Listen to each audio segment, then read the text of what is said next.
What is up, YouTube? My Cowboys family here, bringing you guys the latest update on our very own Dallas Cowboys, and of course, as always, thank you so much for joining us here tonight. Take a second to hit like, subscribe, hit that notification bell, follow us anywhere and everywhere at My Cowboys Family, and of course, pop in the Discord link for that's in the description box down below. Yeah. Now, listen, guys, I apologize. We did the whole draft the best we could. I do apologize, though. Yesterday we were supposed to do a finale for the month, for the quarter, and I'm still very sick from the last couple of days. Really, I kind of got through it, but yesterday it was just too much. So we moved it back. We were going to do it earlier. We moved it back later, and then moved it back to Mr. today. MCF, rest and recuperate, Yeah, and he's not 100%, but far from definitely it. a little Far bit from it. better than he Yes. was yesterday. Yes. Definitely better and enough, good enough to go through this final kind of look at the draft class before we get to the And OTAs our for the Cowboys rookies, just could not wait. and of course those missing pieces that we complained about here at receiver. We're going to discuss that today here as well. Amari Cooper name. We'll talk about it. But we're going to give you the full recap grades of this draft class and what do we do next? How is this? How's our roster going to look? Not just now, but going forward. I want to know what you guys think as well. So hopefully, make this a quickie, which I'm probably hoping for too much there. But we're definitely going to get through the information tonight. All right. So make sure you get your thoughts in quick.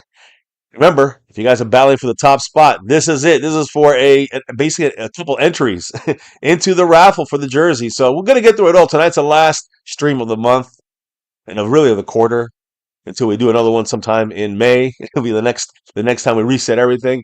So it's a big night tonight here on a Monday night. Kind of late night, not as late as usual for us, a little earlier than usual, but we're going to try to get through this and then maybe slide over for a quickie. Some music over on After Dark, too. Anyways, you see the draft class right there in front of you. You see the people that were responsible for it right there, as well, head coach and Stephen Jones and Jerry Jones. And you can hear from MCF crew here and you guys on what you thought about this draft. Before we even go there, though, let's talk about the people repping the boards right now. And John Luna is the sponsor of the quarter. Will that be lost? Not sure yet.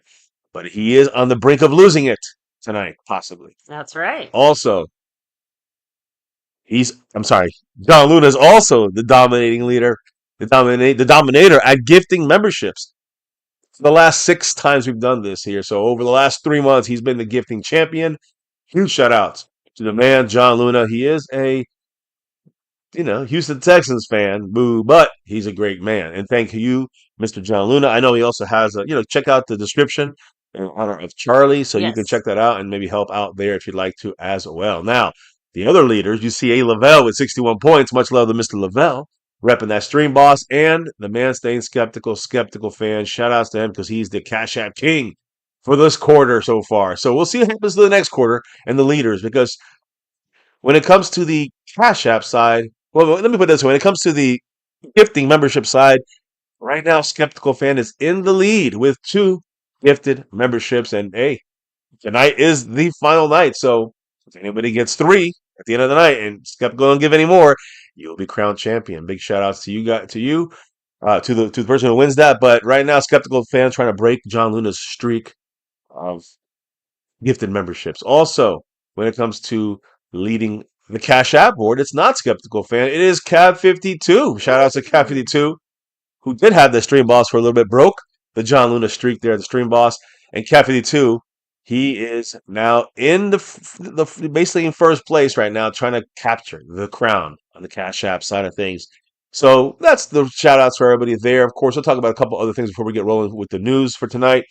I do want to, as always, shout out to people who rep top levels of our board, memberships of our board, and that is the Over Everything and Star level members. Right now, we got Aussie and John Luna repping it there. That's right. Shout out to both of them. And of course, we have to shout out the different ways of dropping the love because we did have some pre-stream love and some actually, day off love, you can say. Daniel Berry Sports Highlights dropped a $2 holler in the Cash App yesterday. Dropped a $2 holler in the Cash App today. So shout out to Daniel Berry Sports Highlights. Big time to him. Also, John Syme, I think he's re-upped in the Navy Blue crew in the membership side of things. So thank you. And Skeptical Fan, who dropped a thanks yesterday, or I think it was yesterday. Yeah, I think it was yesterday. He said, I hope Mingo and Paris Campbell play well enough to be our number 2 receivers. Ooh, I don't think so. And that's why I think that comment is relevant a major part of tonight's stream. So shout outs to Mr. Skeptical Fan. He also dropped a $2 holler tonight. That's right. With a Pre-stream. big old thumbs up and a classic. Go Hell Cowboys. yeah. So, just so you guys know, just for everyone to know, there is also a goal up there on that board. If you see it, if you get we get $5 hollers or higher through the super chats, and everybody there gets entered into a raffle. We pick 4 names out, and they get added into, well, this big raffle for the jersey. It's really the quarterly jersey raffle. We'll get to that in a minute. How do you drop the love here? I see Tight Anderson in the house. Much love to him and his first pick. Cam Ward there. But on the other first pick option, Shadur Sanders. Yeah. But, excuse me, I did want to say, you can drop like the super chat love like that, right? You saw from a Skeptical Fan pre-streaming it, but you could also do the thanks button like Skeptical Fan did. That's anytime when we're not live, so at any video or live stream that's posted. And then there's also, of course, jumping and joining the membership, whether it's navy blue, silver, star, or over everything. Like I just said, John Simon back in it. And you can give memberships. Like I said, Skeptical Fan is in the lead right now with 2 gifted memberships. So those are the ways through YouTube. There's other ways, though, the After Dark style, the After Dark ways to drop the love outside of YouTube, baby. Run it down real quick. You have, of course, the Cash App money sign MyCowboysFamily, the Venmo at My-Cowboys-Family, the regular PayPal link, and, of course, the Streamlabs link, which lets your comment show up on screen like a super chat does. Yeah. So let's get rolling through this here. Again, I do want to shout out everybody who is in the starting over everything level. We did that. And just so you guys know, those weekly winner bonus entries, we do have a couple already in this one. That's why the weekly winner is very important. Or I say the quarterly winner now, because whoever wins sponsor of the week is going to get put into this raffle sometime next month, in early May. But I do want to say one other thing here. Right now, if you look at the overall board, who is the leader right now? It's incredible, guys. When I did the math and all the numbers and everything, Mark Hovsepian is up by 1 over John Luna. And then Mark Hovsepian's up 6 over A. Lavelle, 8 over Calvin Richard. And I think, if I'm not mistaken, let me see here. Shoot, I think he's 8 away. Oh, I think Skeptical Fan is also 8 back on first place. Everybody here has a chance to make a move here. I'm sorry, Skeptical Fan is 14 back. There you go. Yeah, it's not a big drop. Everybody's in striking distance for that raffle entry. And again, remember, guys, we got 2 members in the star level and over everything right now. That's 2 people. That's it. That can win a jersey. You throw in a weekly winner, again, sponsor of the week of the quarter, and then you throw in 4 more names. If we hit the goal tonight, to try to get a chance to win a jersey in the jersey raffle in May. So this is the last chance to do it. And after that, it'll be next month. We'll do another jersey. Next quarter we'll do another jersey raffle. That's right. And restart the the goal and all that stuff. We're hitting the goal. We'll start over with the names and then grab from a new batch of names when we get to the end of that quarter. So just so you guys know, we're still 10 away, obviously, to hit the goal. But we have other times you guys have hit the goal with your names in it. In the raffle, we'll do sometime in May, and then we'll do the big one to see who gets the sewn and stitched jersey, like you've seen us, portray here and rep many times over. So shout out to everybody who's on the road, and has a chance to maybe get one of these jerseys in the coming weeks when we do the raffle. Now, let's also find out who's in the house tonight and shout them out. We have Kenzie Bands, what's up? Titan Anderson, much love. The dude in the house, who, by the way, cracked me up saying, "How was Shador?" For the San Antonio Brahmas. Oh, let me see. Mackenzie 2 times. Two times. What is up, little Dallas Cowboy? Of course, Skeptical Fan always. Staying skeptical. Yeah, big thumbs up. Cowboy Execution rocking it with us. We have Madman representing. Godless Manitoban, what's up? Manuel Trillo, thanks for hanging with us. Always watching. As more people trickle in, I'll make sure to continue to shout them out. But, baby, I'm not going to, I know you're under the weather, so I'm going to stop talking and hand things over to you so we can dive right into the topics of the night. Yes, I am. I'm sorry. And I also, there's so many people in this. I'm confused. I see the top 6 people on this list, even Justin Quarles and Aussie got a shot. But really, the top 6 people on this list got a shot to win a raffle entry tonight. So, and tonight after 3 months worth, basically. And Kenzie, honestly, huge.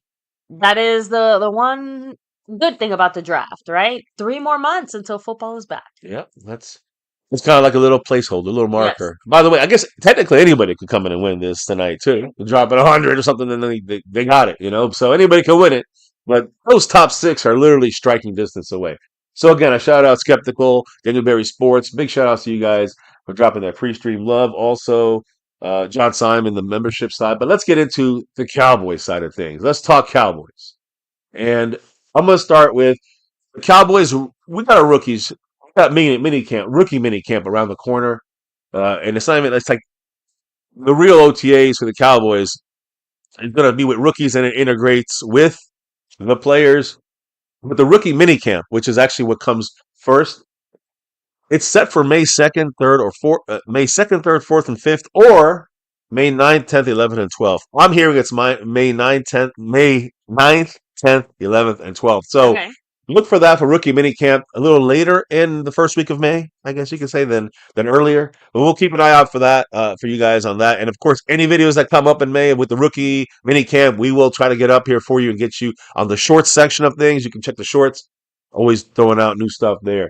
Then we have the OTAs for the Cowboys, which starts on May 19th. That's when the rookies and the veterans combine together for the OTAs, and it's just the first phase. But I guess it'd be at that point the second phase.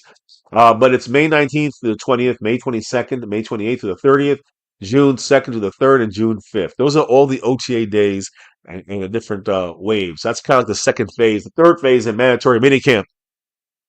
And that's June 10th, 11th, and 12th. You can't miss that one, or you get fined. Yeah. See what happens to some guys like Micah and others that maybe want to get paid now rather than wait till another year goes by and then get. Of course, Micah will get that fifth-year option probably or trade it if he don't get signed now. So a lot. I'm not gonna dive into those discussions. That's something more for the times when it's a little slower, but it's not slow right now. So let's get back to the draft and what happened. So again, as you know, and again, I want you guys to. I don't know what the poll is right now, but we have a poll there for you guys to vote.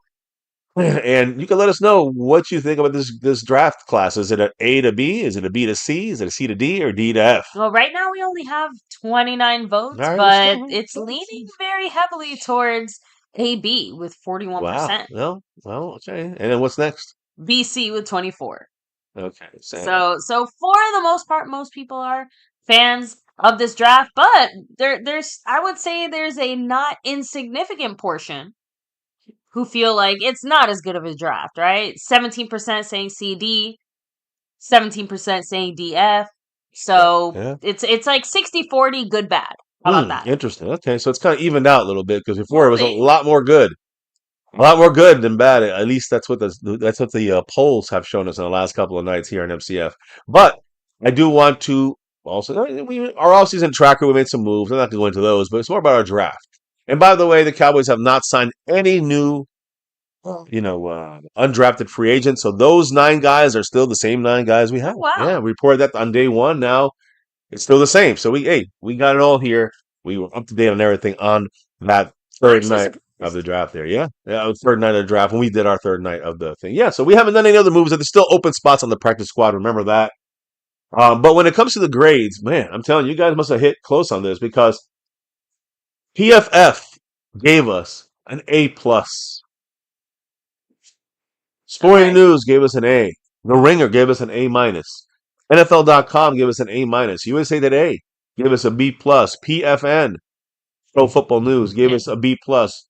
At Sports Illustrated gave us a B plus. ESPN gave us a B, and CBS Sports gave us a B. Guys, that puts us in the rankings of what people graded us as.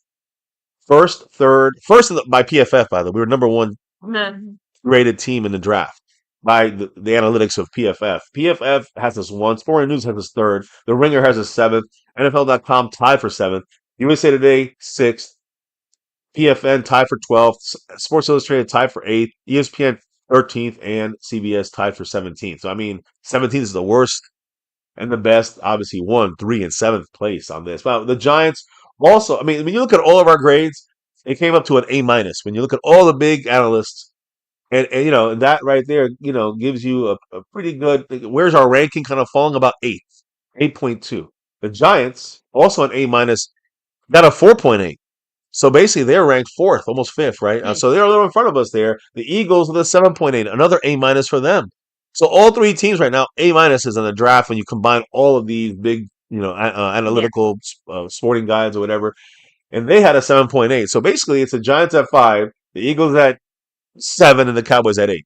That's kind of what it is. Now, what about the Commanders? They got a B plus with a 16.6 ranking, basically right there in the Yeah, middle. so not as good as us. No, Not but still, surprising. in the top, all four teams in the NFC East drafted very well. That's by the analysts. That's what they're saying. So Well, you know again, what else they're saying? what are they saying? A skeptical fan dropped a Whoosh. $5 holler. He put 5 on it. Yes, What he did the man did. say?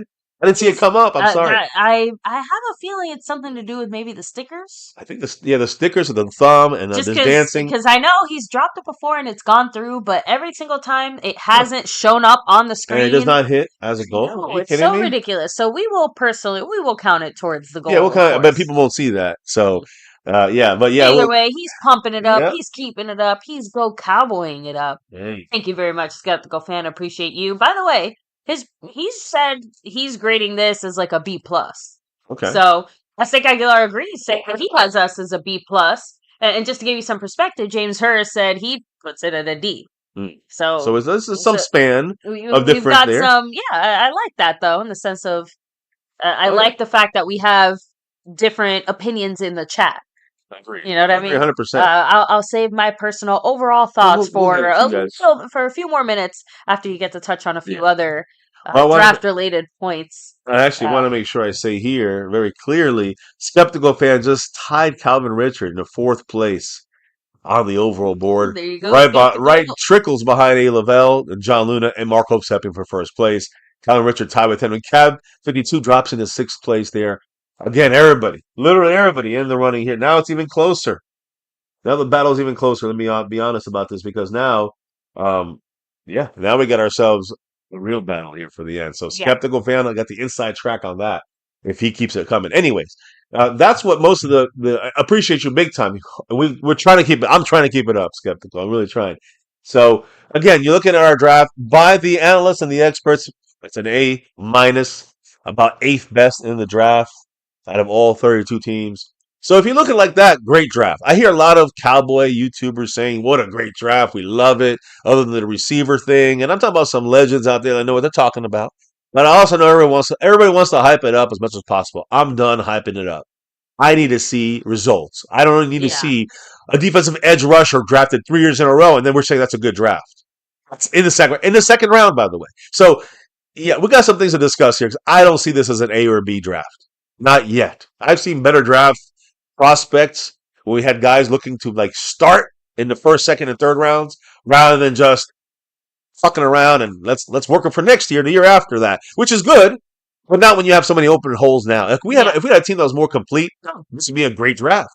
I don't think we're complete, and we missed some spots. I think we could have attacked a little better. We went our board and best player available, which usually works out unless you have 6 or 7 defensive pass rushers, and you drafted in the last basically 3 years, you drafted a 1st or 2nd round pass rusher for 4 straight fucking years. That's my issue.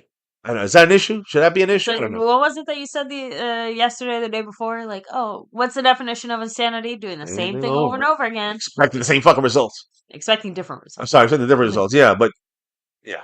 Yeah, I'm sorry about that. I'm It's jumping okay.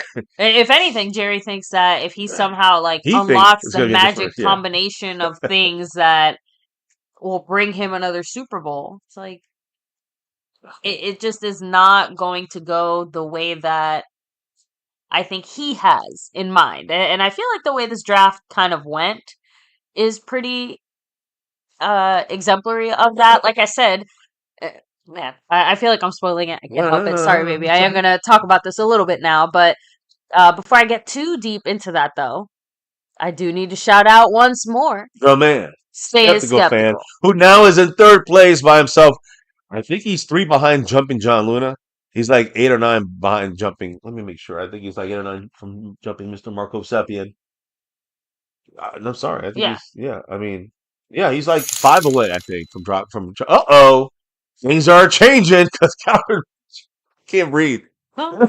I'm gonna. You guys might kill me Yes, tonight. please don't choke yourself. Calvin Richard. That one dropped. It is the stickers. It's got to be. Unless someone was skeptical. If skeptical drops a regular comment, it'll probably go through. I'm just We'll saying. have to see because I swear Skeptical's dropped before and it went Me through too. just fine. But with that said, thank you, Cowboy Richards, with his $10 holler. He said, guys, I was listening to a Blue interview. He said he runs a 4.2. The audio was bad, but then he said he felt some tightness in his groin, but then went out there, ran a 4.34 with a tight groin.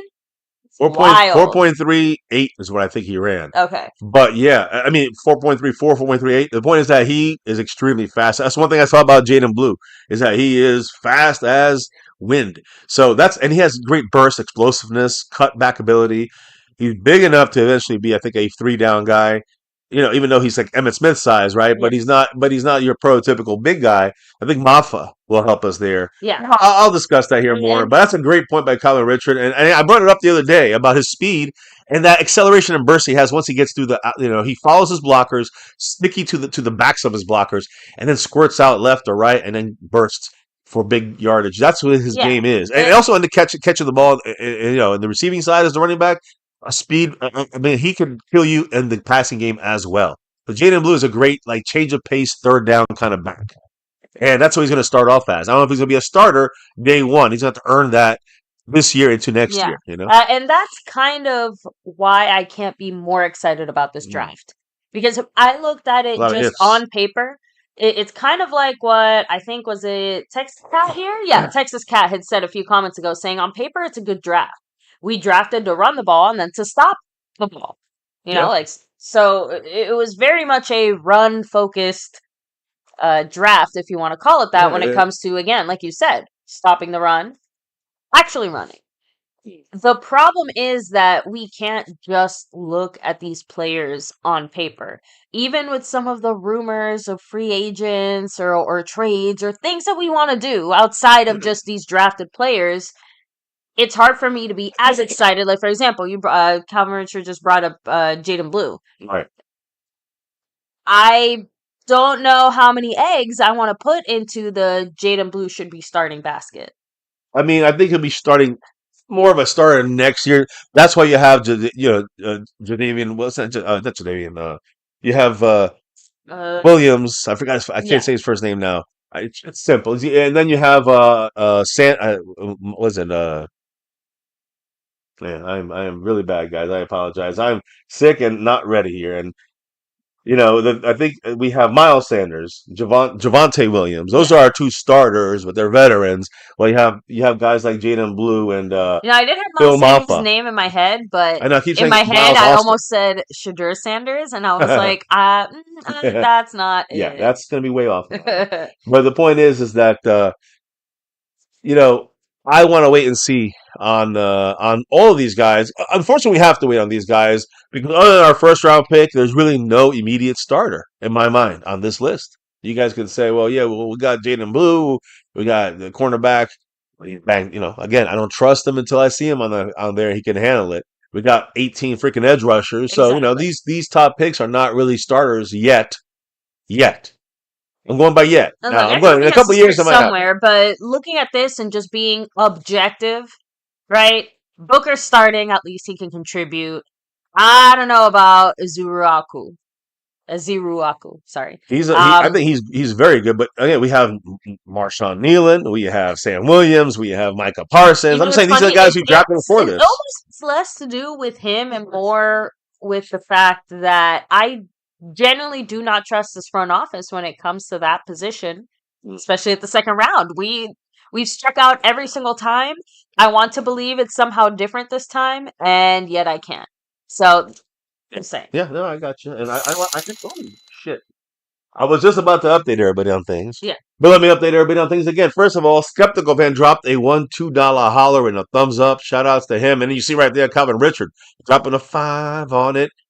And with his 10 from before and that 5 on that now, by the way, we hit 2 goal already, hit 2 out of the 10 goals. So I guess 3 out of the 10.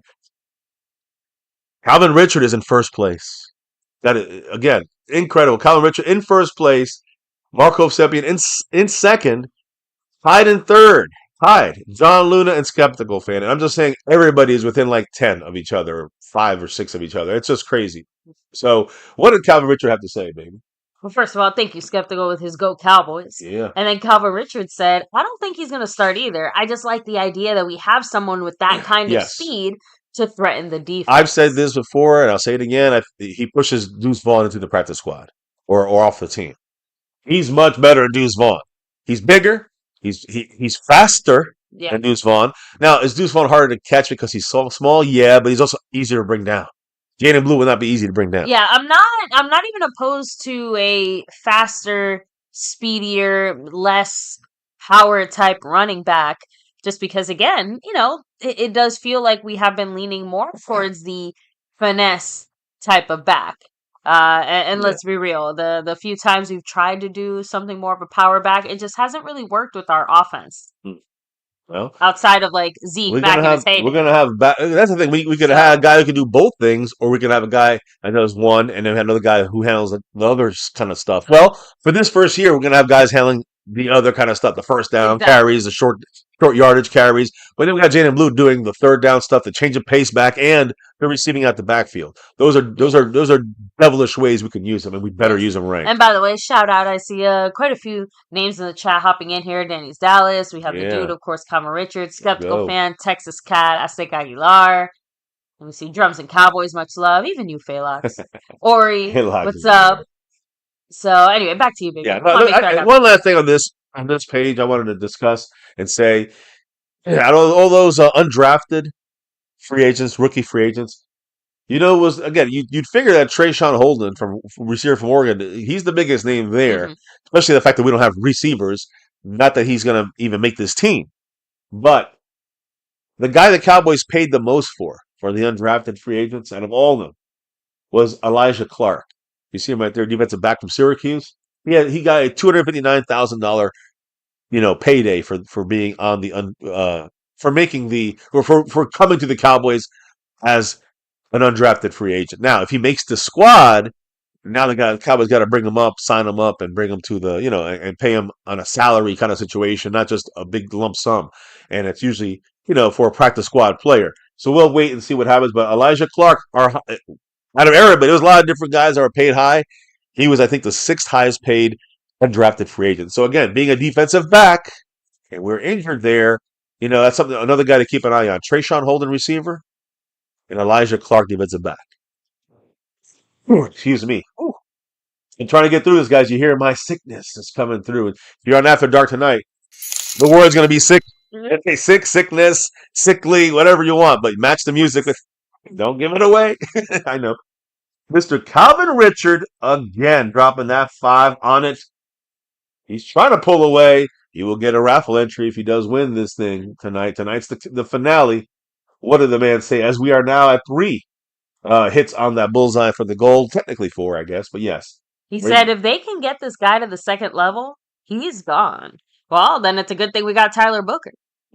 Although he does apparently excel more in pass blocking than, right? No? Well, he didn't allow a sack. True. But he's also a mauler as a run blocker. I like his run blocking. The thing he cannot do very well is... It feels like they highlighted his pass blocking more during the draft stuff, so maybe that's why I have it more fresh in my head. He does both. But the thing is his issue is when he pulls, the speed. He's not fast. Okay. He don't last down the field too long, so you got to get him blocking immediately. You can't have him pulling and then running and then at 10 yards later blocking. He'll be too tired. The guy will just run right past him. So he's got to be a guy. We need a guy that we need to use him the right way at guard. He will have to pull sometimes, but he can pull, just block the backside. You don't have to move that much. You don't have to have that speed. You can pull and go around the corner and get the first guy that comes around. And that's fine. Anything more than that, you're gonna have to work on him. His footwork got to get a little better as well. He gets tripped up in that footwork. All our offensive linemen need better footwork when we draft them. It seems like that. And this year, same thing. That guy in the 6th round, Ajani Cornelius, also major footwork issues. Obviously, a lot more than Booker. But I'm just saying, like, every guy we get, it's like the one thing I hear is footwork.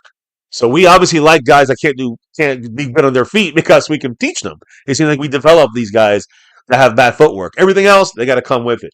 So we'll see what happens. But big shout outs there to Calvin Richard. Great points there. And again, yes, second level, that's where we're going to see, I think, the emergence of Jaden Blue. And kind of like when you see the highlights this year of the running backs we have, Javonte Williams starting, and we'll have the old Miles Sanders back there. But in reality, Jaden Blue's going to be the star of the backfield of our backfield. I think by the middle of the year to the end portion of the season, he'll be the starter for 2026. Like he'll be, if not by the end of this year, he'll be the starter in 2026 because he has that ability to break out. He's a little smaller and all that undersized stuff, but he has the strength and he has enough strength and he has that incredible, unbelievable speed. So yes, I'm with you right there, Calvin Richard.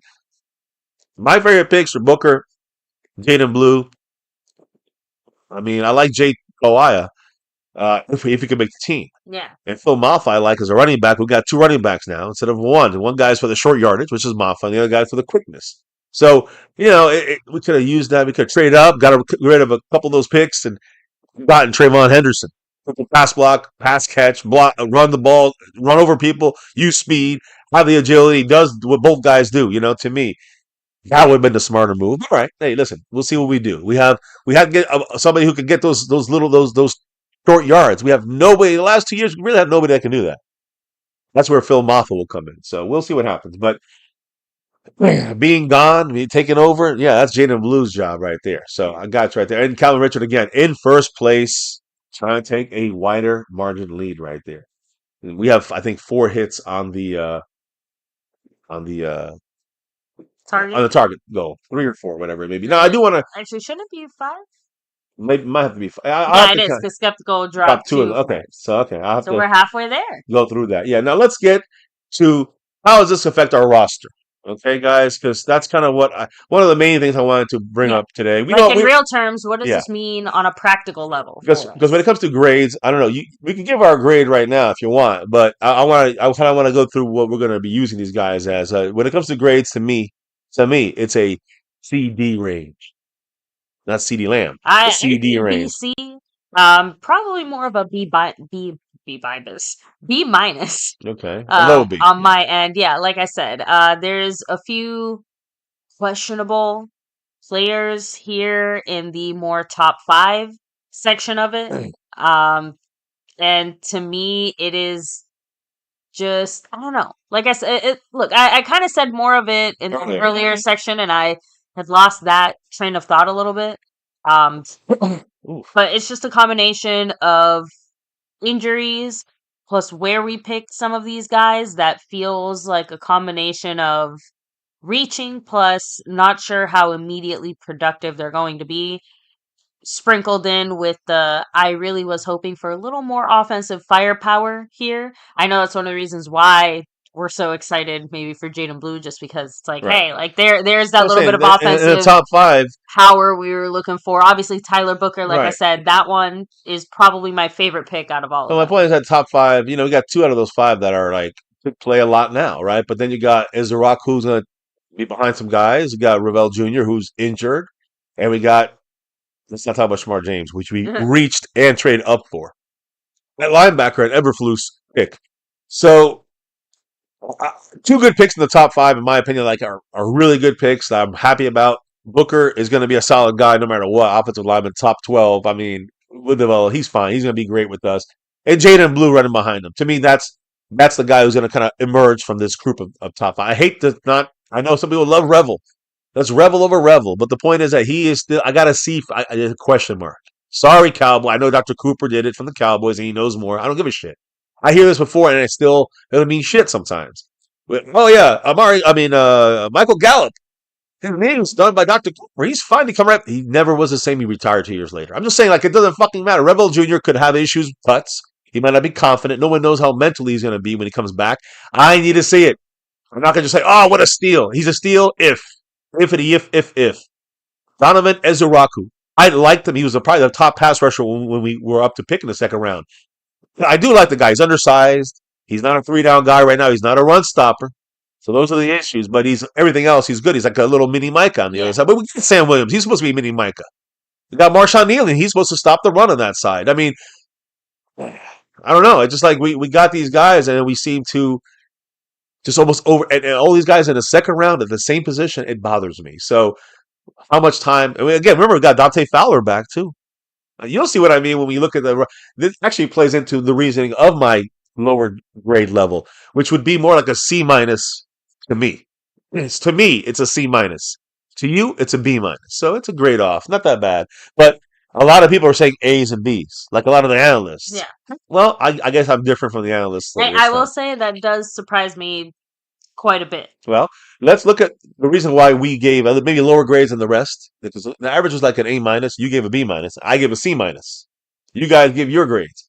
But I also want to say the reason why I gave my grade this way. Maybe the reason why you did too. So let's get to it. First of all, special teams. All right. I mean, nothing really to say there.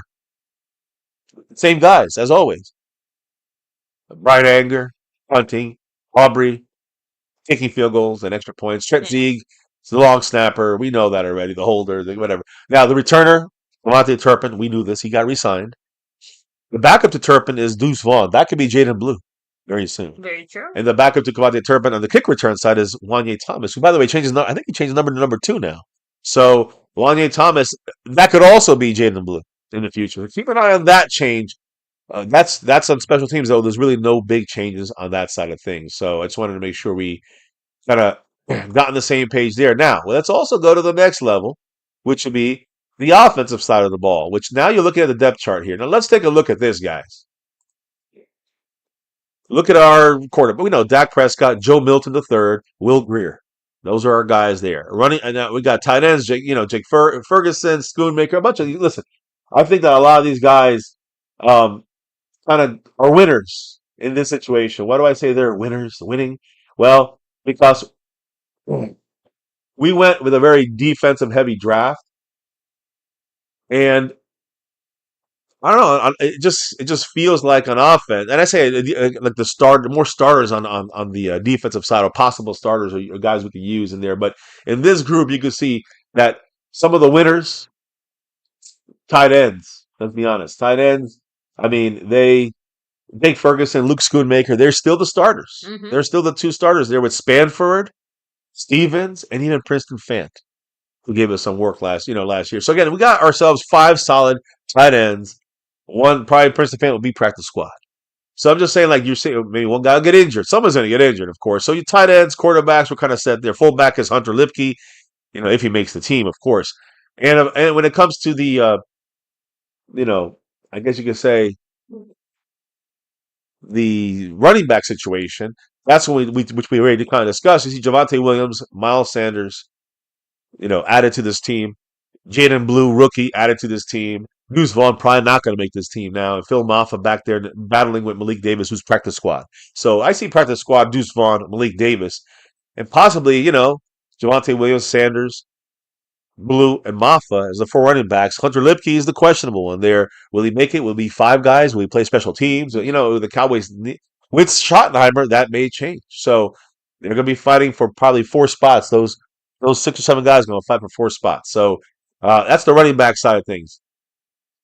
Then you look at the offensive line, which I think kind of lost. I don't mean we lost. I mean the guys on our roster lost. Okay. Because Nathan Thomas, a draft pick last year, offensive lineman. EJ Bass was going to look to maybe take a step forward. Yeah. Brock Hoffman, same thing. Whoop! Now they go back. Not that they're taking steps back, but they're just not going to progress. The Cowboys started a draft with Tyler Booker. And again, that reshuffles the depth chart. Puts him in front. TJ Bass goes to the back. And Brock Hoffman. Anybody was going to go there, right? Even like Robert Jones, we picked him up. Turn it back. That's it. It's going to be the rookie starting. So Tyler Booker is going to be starting there. The Cowboys then, of course, you look at the 6th round, we took that Cornelius player. Johnny Cornelius, I'm sorry, in the 5th round. I think it was 6th round. But he was a tackle at Oregon. And he's going to move to guard. So the guards are what lost here the most. Nathan Thomas, TJ Bass, Brock Hoffman. The guards, the players that are kind of playing more on the inside, lost out because of the guys that we picked up. 2 guys who are going to play guard mostly. So again, that's not good news when you got Tyler Booker and Johnny Cornelius jumping in the mix. I think Matt Waletzko, another guy who may be let go if he moves up in that mix there. So I'm just saying, Cornelius jumps Waletzko. You got Bass, Hoffman, Robert Jones, and Awesome Richards, plus maybe one more guy, 2 guys. I don't know. Cornelius might make the practice squad. Nathan Thomas, he's forgotten about. There's a draft pick from last year. So there's a lot of issues there you can see. Again, it's great to have a lot of offensive linemen, and we have young starters, and we have young backups, but they're all kind of good. You know what I'm saying? They're all good. They all have high upside, but they're all young and they're all kind of a little bit. I would say other than Tyler Smith, they all need to get still more established. And I mean Cooper Beebe, and I mean Guyton from last year, and I mean our rookie this year here, Tyler Bookie, and always talking about Terrence Steele because I just don't trust him with his torn ACL. So again, that is pretty much every position except for one, wide receiver position.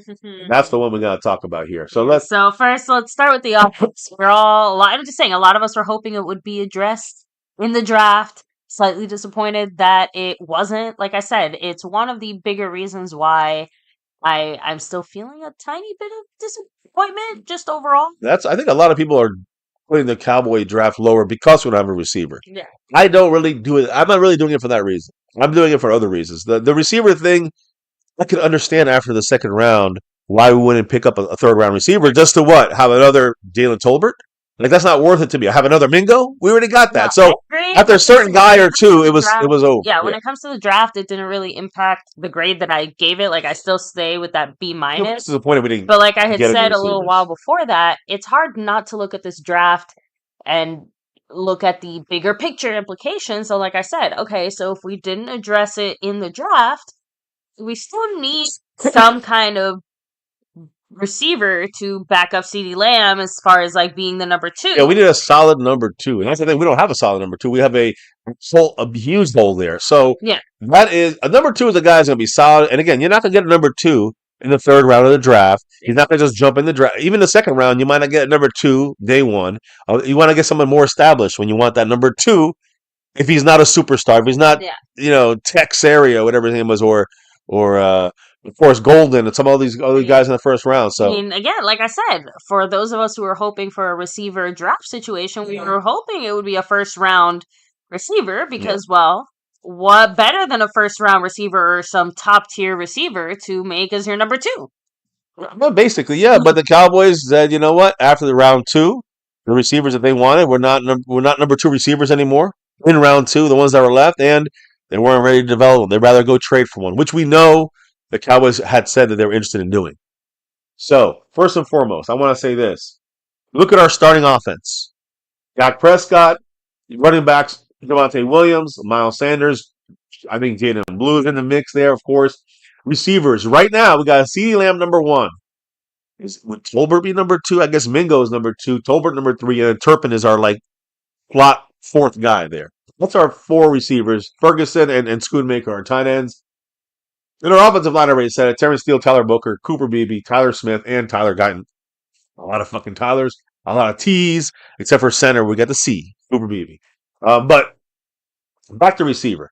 The winners on our team, our players, the guys who won were the receivers.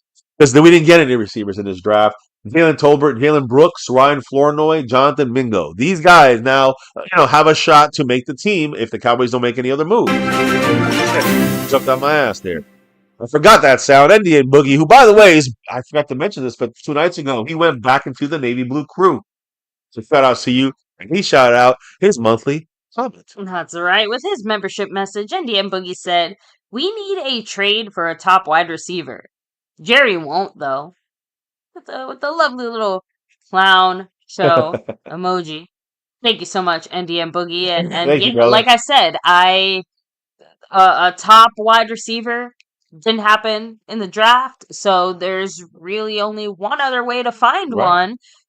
But my question is, what do the Cowboys consider a top wide receiver versus what we would consider? Well, here's what it is. So we'll discuss that here now. So let's do this great kind of comment there from Indian Boogie to get us to this receiver topic. But I gotta get through this quickly because I could be here forever. I could be here for an hour for an hour just talking about receiver, but I'm not. Cowboys are positioned themselves to use their board and the top players on their board. But what the Cowboys stated is basically the way that the receivers positioned and fell did not fall along with the Cowboys, kind of the way the draft broke down. It was just there never was a receiver there that was a number 2 for the Cowboys. So because of that, and again, we didn't get any receivers that are top 4 picks there. Then basically there was a total of 20 wide receivers drafted after the Cowboys' third round pick. So I mean, we already had picked. There already were 20 guys off the. We were gonna get the 21st guy. Makes Yeah, no sense. nonsense. It makes no sense. So you get what, another fourth receiver on the team. That's just not the way to go with that. Even though it was deep at receiver, I always figured to get a guy that like one of the undrafteds. Again, Isaiah Bond has a sexual assault thing going on. That's why he's not even picked up by anybody yet. So, anyways, the point is that there was nobody that could play right away that was in the draft. So the Cowboys figured, no Brandon Cooks this offseason. We've got to add somebody through free agency or trade.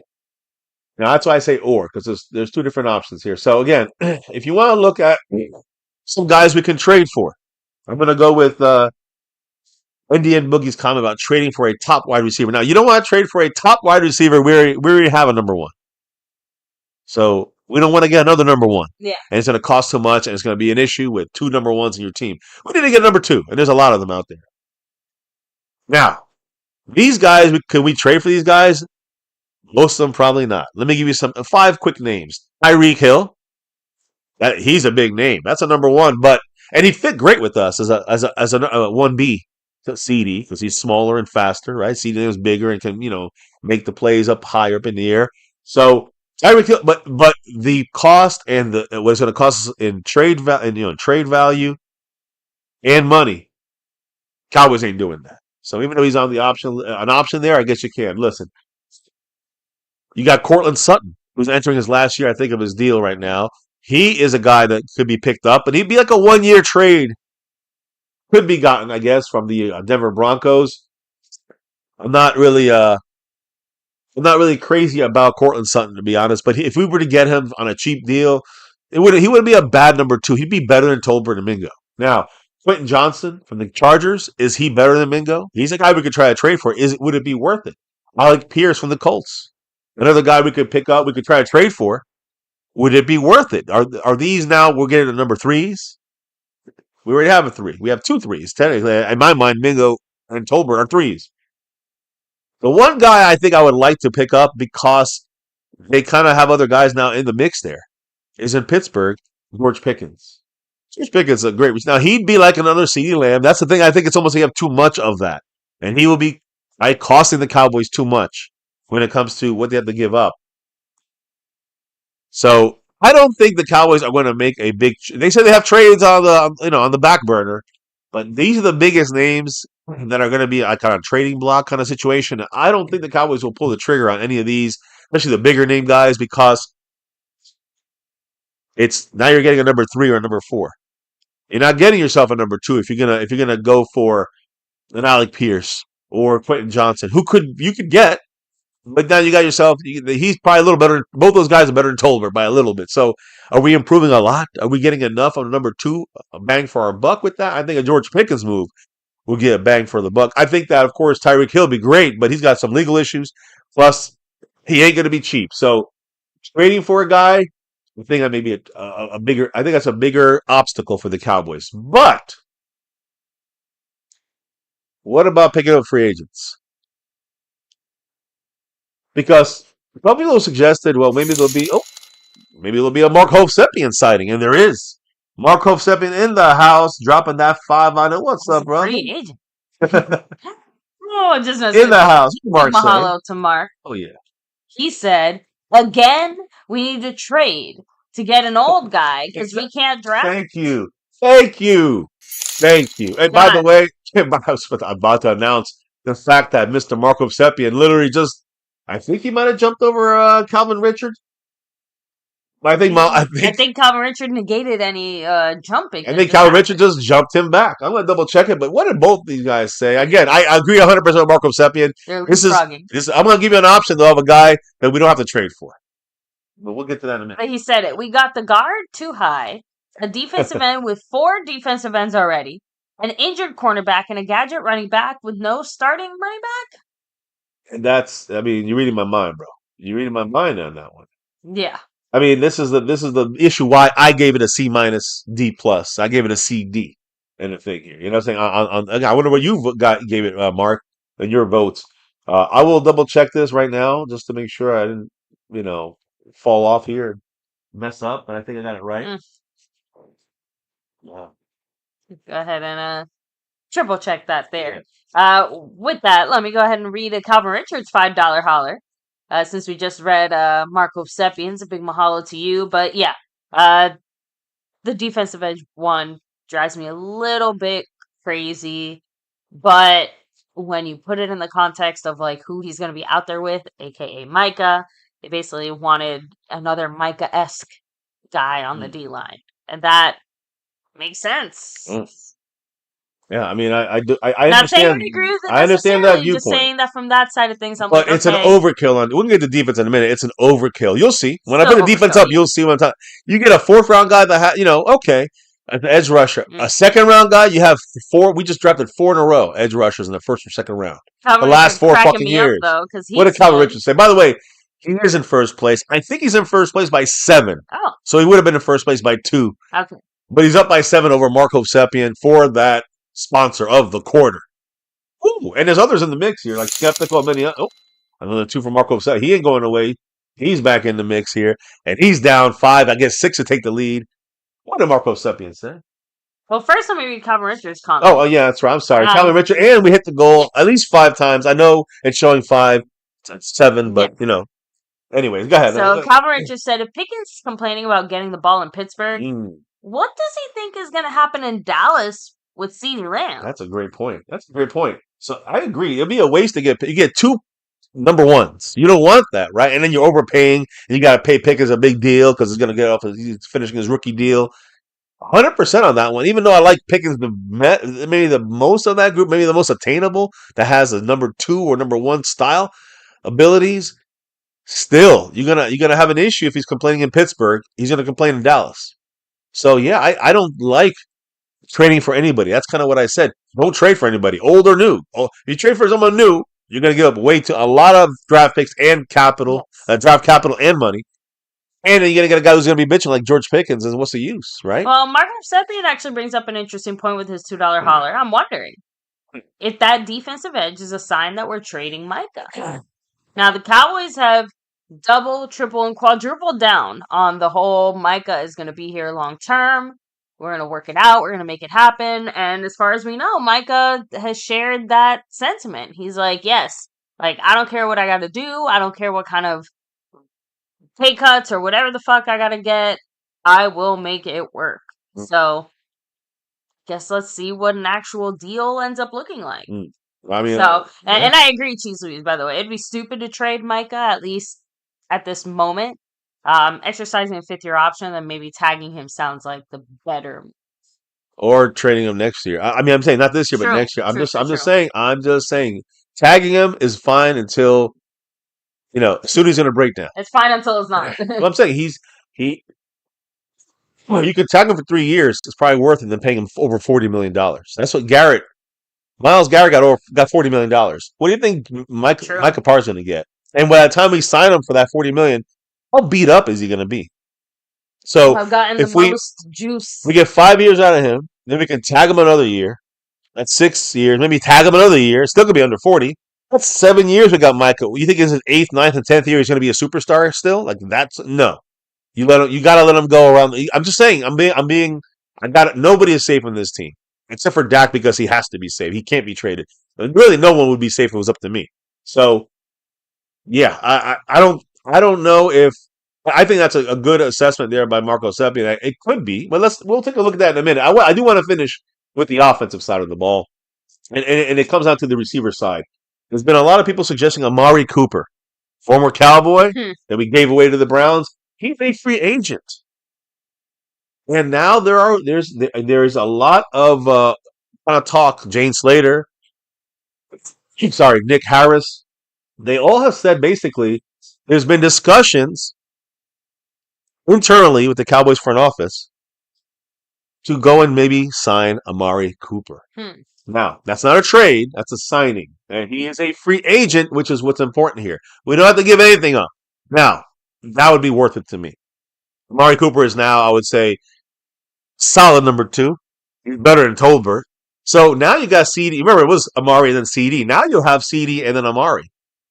and then Tolbert, and then Mingo, and then Turpin. I'm good with that. That's how much. That's how much of an. That's how much how better our offensive receiving core becomes if we bring in Amari Cooper.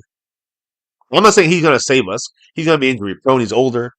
He's not what he used to be. Amari Cooper would obviously immediately improve our wide receiver situation. Leaps and bounds. Without question. Does that make him the right fit? I don't know. Does that make him the best fit? I don't Well, know. the Joneses hated him for the whole not taking the COVID shot situation and lying to them about it, really. So that is always hanging over their heads. But yes, they have internally discussed this in the front office. Jay Slater, Nick Harris have said this, but they've also said that other wide receivers are also being explored right now, and that nothing is definitive or is happening yet. So Amari Cooper is the front of the line, but not the only guy the Cowboys looking at, and not in trading, which is what they were talking about. Maybe they had a trade for a running back, and now we're not looking at that anymore because we've got 2 running backs. Maybe the trade was running back, and the option at receiver was free agent. Marco Sepien dropping some love and some knowledge. Back to back, actually, a 5 and then a 2 on it. And if I do the mathematics correctly, he's in first place now. There you go. Just Mathematics. like that, mathematically. He's in first place. What did the man say?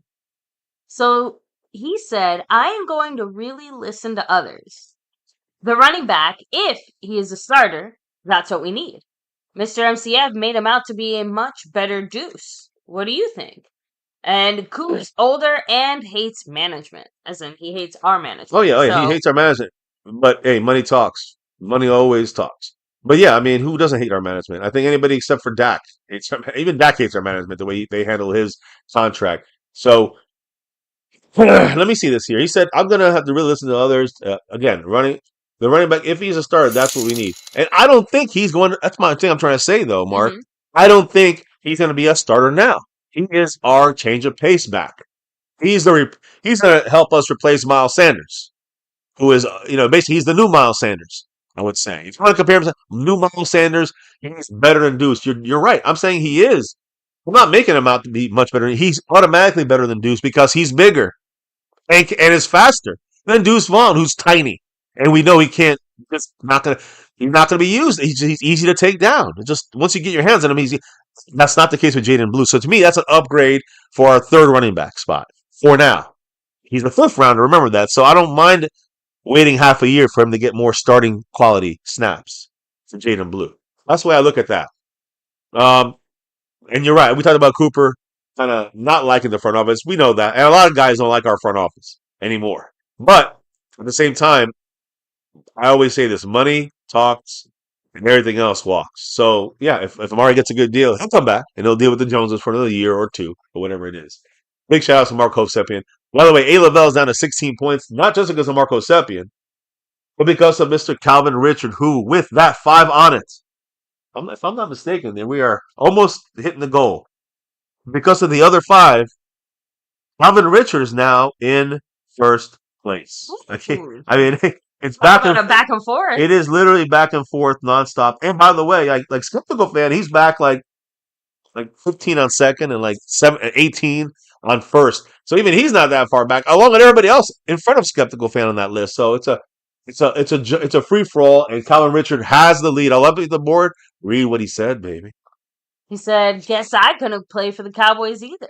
I didn't take the COVID shot either." Well, again, it was. I feel like it, and I'm just being real. It was more about the lie than the COVID shot. Yeah, there's other players that either didn't get it or didn't have it or whatever the fuck or whatever. The way that Amari Cooper handled this left a lot to be desired. Yeah, guys, remember Amari Cooper lied to the Cowboys and basically said he was going to take it, or he took it and he didn't take it. And then when he kind of got pressed on it, he says, "No, I refuse to take it." It was kind of like he undermined the Joneses. It's not really about the shot. I'm not going to get into a political discussion about the shot. I took it, I had no problem with it, and never had it. So everybody in my life, everybody we know has taken it, had no problem with it. I know, but I also know that. Some people have issues with it, and that should be everyone's right to each their own.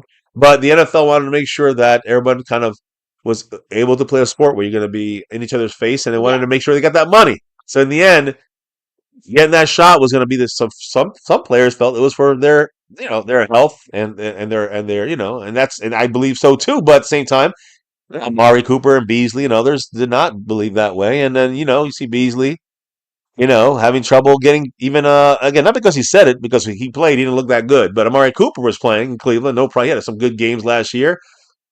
It's about the front office, the way I think that the way it was handled by Cooper is what turned the Joneses off. But you remember, even before the damn shot, before COVID, you remember the year before that, we already were phasing Amari out. Amari was our number one receiver. CeeDee Lamb was our number two. Michael Gallup was number three. And the Joneses said, no, we don't want you to favor Amari Cooper. We want you, the Joneses, Stephen Jones, Jerry Jones said, we want you to spread the ball around.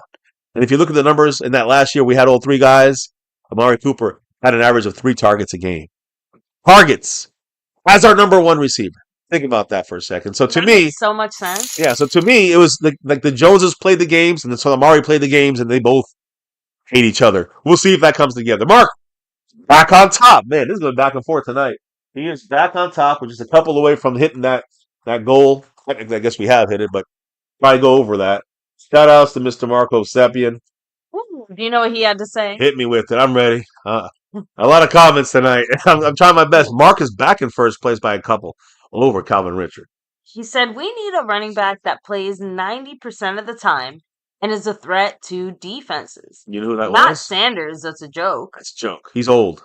Miles Sanders is a joke. One rookie who plays here and there, and one one rookie who plays here and there, and one might beat Lipke. That's listen. For year one, that's the way I see this. If you guys listen, Marco Seppian, you said his name, Henderson, Trayvon Henderson. If we had gotten him, that's the one I was telling. Maybe I was telling you this 2 days ago before I got really, really sick, and we had to skip yesterday. I think on day 3 of the draft, Mark, I said this exact thing, that Henderson gives us everything. If we had traded up for him in the second round, he was what, 6, 7 picks away. If we had traded up to get him, yeah, we had to give away our maybe our a 5th rounder and a 6th rounder, along with that 2nd rounder to move up. But if we could have got some kind of deal to move up and get Trayvon Henderson, we don't have to worry about Jaden Blue, because Henderson has pretty much, not as fast, but he's very fast for as big of a guy he is. He can run through people. That's your starter for the next 4 years with Trayvon Henderson.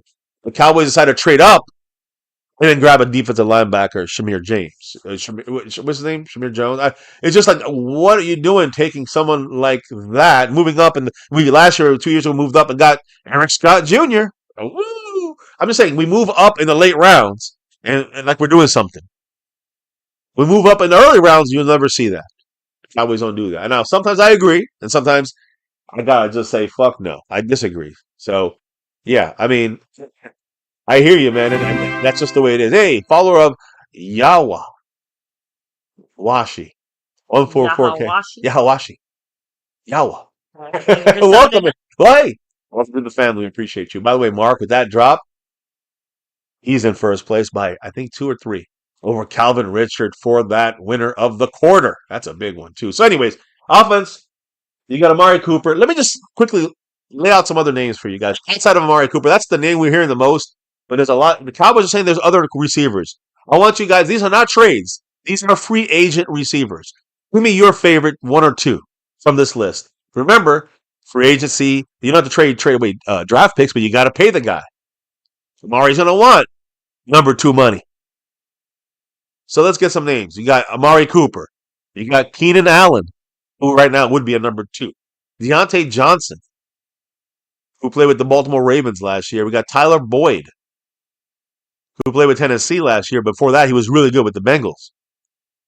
Then you also have Robert Woods with the Houston Texans. You got Nelson Aguilar, which I'm not a fan of, from Baltimore. You got DJ Shark, a receiver from the Chargers, which is a guy I like. He's playing with the Chargers. He's a free agent now. Again, you look at Keenan Allen. He got paid $20 million last year. So did Amari. Deontay Johnson, 18.3. Robert Woods, 7.6. Aguilar, 3.7. And everybody else from here on out is going to be a lot less than $3 million. Last year's numbers. So that's why DJ Shark, to me, I would go after someone like DJ Shark. That's for the money, the number 2 value there. Fighting Mingo off, fighting off Tolbert for the number 2. I think he'll do that. Marco Seppian dropping another 5, saying, you're not going to catch me today, or will they? He's in first place. What did the man say? one away from hitting the goal. Mark said, if we traded down, we would have gotten Henderson and a 2 for next year. Oh, from the first round, correct? Yeah. So we traded down from the first round. Is a legend in his own right. That linebacker is in his own mind. Oh, sorry. Yeah. Jerry Jones is a legend in his own mind. That linebacker is a cheaper version of Nashawn Wright. Yeah, it's horrible. I really am surprised that we went and grabbed it, traded up to grab. That's the thing that blows my mind. An undersized linebacker that would have been there for us at the end of the round. Yeah, one thing to draft one, just hey, he fell to us or we just got to this pick or whatever. It's another thing for the Cowboys to actively go out of their way to expend any kind of capital on moving up in the draft to go get him. Yeah. And that's the thing. But here's the thing, though. I think what Mark is saying, though, is that if we had traded down in the first, we would have been able to get 2 second-rounders. We don't have to worry about trading up. I know. So we would have not got Booker. We would have got Golden, a receiver. And then we would have been able to go out there and grab Trayvon Henderson, running back, with whoever the fuck else we wanted to, an offensive lineman or Izurikere, whatever his name is. So my point is that's I think that's what Mark is saying, and I agree with you on that. They wanted to get that offensive lineman no matter what. And once they got that offensive lineman, they're like, we're good. Now, from here on out, we're just gonna, we're gonna just go with our big board and get the best guy rather than go up and get a guy. Or I agree with Marco Seppian. If we had the better option for the Cowboys in reality is that we would have traded back in that first round. That's what the Cowboys would be more apt to do than trade up in the early rounds. So trading back in that first round would have either got us another offensive lineman or a receiver, and then we would have gotten Trayvon Henderson. Boom. 100% right, Mark. And hey, listen, I know we've had our differences in the past on certain things. We're kind of now, I think we're integrating some of the things I said, some of the things you said. We're kind of seeing the same thing now, I think, a lot of these things. So, yeah, agree 100%. Goal was achieved, by the way. Fuck it, we'll put another goal up here. Give you guys a chance to get into a raffle. Might as well. But what did Marco Seppian say? By the way, big shout outs to everybody. Anybody who dropped in this and hit the goals on this raffle will get their names picked out of 4 different names we picked out of this raffle coming in the beginning of May to see who goes in the big one for that Soda Stitch jersey. So what did Mark say as he takes the lead even farther out? He said, how many fucking years do we keep going for these cheap players and assume we will coach them to their former glory? More fails than I have butt hair. I'll leave that up to all of our imaginations. Mark. Oh, thank you so much. Appreciate you. That was actually a $6 holler there. For him. I think he took over the stream boss there with that last drop. I think he did. If I'm not mistaken. Let me look. But yeah, it is pretty typical Cowboy. Like I said, the Cowboys like to look for the dented can sale. Oh, he did take over. Damn. You know? Dented cans. Yeah, the broken sale. It just sometimes it can work. Right? The problem is that the Cowboys see that 1 or 2 times that it worked out exactly the way that they wanted it to and think, oh, okay, well then that means that every single time we do this is going to work out the way that we want it to. And it just never does. Yeah. Calvin Richard, he ain't done yet. He dropped a little love, $5 holler. What did the man say? Ooh, a lot of great thoughts on all of this right now. Thank you so much, Calvin. He said, before I go, I want to thank you guys for actually covering the draft for a minute. Sorry, for a minute I thought I was watching the Shadur Sanders on the mainstream. He definitely dominated quite a bit of the draft. And I can understand that. I mean, it was a big news story. I have to be honest, I wasn't thinking about him too much until day 3 where I was sitting there biting my nails going, oh shit, the Cowboys might actually pull the trigger on him maybe. Yeah. I'm just surprised he got to round 5. It's crazy. But Shadur Sanders, I mean, that is a huge drop off for anybody to think that he was going to be in the 2nd round, 3rd round, 4th round, 5th round. So, yeah, that was a bit crazy to me. Yes. But at least now we're talking Cowboys. We have, of course, had to touch on Sanders, but we're talking Cowboys. That's what we try to do. And here on this channel for almost 9 years, that's all we will do. Is we always focus on one thing, and that's our Dallas Cowboys. So, by the way, Calvin Richard now, I just want to make sure I'm right here. He is not far back. I gotta keep saying this because every time I gotta say he's not far back. He's not far back. He's not far back because there's so many drops behind drops. But Eric, I think he's like 5 back. It's like 5-5 now right now. And the next 5 that Calvin drops, he'll jump into first. Kind of, I think. So I'm gonna double check that. Maybe hit up a couple comments if you can. Of course. So, by the way, Marco Seppian did say he's a walking gorilla Sasquatch. So, Sorry, that's a good one. there you go. And now True Cowboy said, I like the 2 packs that we got in the draft. We got the Thunder and the Lightning. Mm. Rolando Rodriguez, much love, saying FCF, the draft is like a box of chocolates. You never know what you're gonna get. That's true. Thank you, Rolando. Yes, but chocolate is less disappointing overall. Just throwing that out there. Meatball Ron, what's up? Hello and hi. Meatball Ron. There it is. We have another $5 holler. Another big mahalo heading Marco Seppian's way. Do you know what he said? Can stick my tongue out at a gal and grab my balls, and that sometimes works, like Jerry Jones and his philosophy of shopping at the Salvation Army for Versace. Fucking good one. And you guys are killing it today. Some things I'm trying to update the board and do things I'm hearing in the comments, and I'm like, what? Very, very interesting there, Mark. He's always got the interesting comments there, comparing on what he would do to never hear Jerry Jones speak again, or feel his philosophy of Jerry Jones. I'm with you, Mark. Trust me, I'm with you. Mark Hovsepian retains the lead. I'm just saying, this is a back and forth battle. I don't think I've ever seen it since maybe 3-4 years ago. We had a battle like this go down to the wire. It's crazy. Daniel Berry Sports in the house and Homegrown Cowboy representing it here with us. Thank you, True Cowboy. Also, appreciate you all here. Mark, Calvin, Robert, thank you. Now, just a couple quick other names here at receiver. I'm going to throw these out as fast as I can. All right, again, Keenan Allen, Cooper, Amari Cooper, Deontay Johnson. These are all 18 million or higher guys last year. All right, Robert Woods, Nelson, and Robert Woods was $7.5 million. I don't think he's worth it. Aguilar is 3.7. I think DJ Shark at 3 million last year for the Chargers. I think he's a guy we can go grab. Tyler Boyd, last year at Tennessee, 2.4 million. He's a guy we can go grab. These are 2 free agents right there. I like DJ Shark a lot. I think the Cowboys liked him too. So he's a free agent. No need to trade. We can just pick his ass up if we wanted to. So those are options there. You also got Elijah Moore, formerly of Cleveland.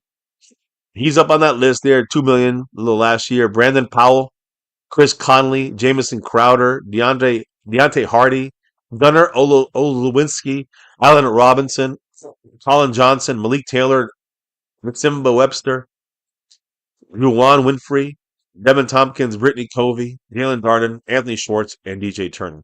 Most of those names, cross them off. For the most part, they're worse than Tolbert, right? But DJ Shark, I focus on, outside of the Amari Cooper talk, I'm focusing on guys like DJ Shark and Tyler Boyd. Those are the 2 names. Those are the 2 names I picked out.